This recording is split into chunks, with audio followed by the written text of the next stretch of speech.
hapon sa atin lahat, mga alas 3 ng hapon, pagpalang araw. Yan, magandang sinag ng araw dito sa aking halaman. Yan.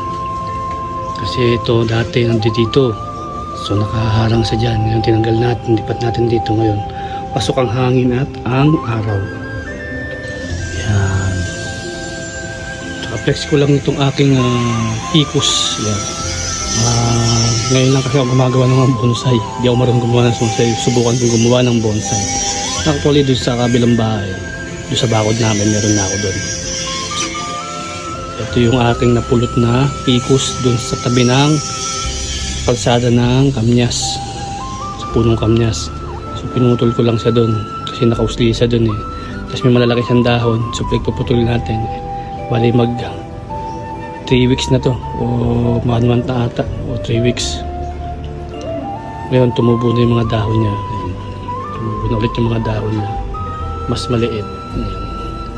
Palalaguin natin yung dahon niya, tapos ilipat natin sa mas magandang paso. Ayan guys, tapos kape tayo. Ayan, black coffee. Guys, oh, gandang tignan, no? Kapag talagang mahalaman yan sa maliit na balkonahe. Kasi meron kang ganito handmade na lantern, yan guys.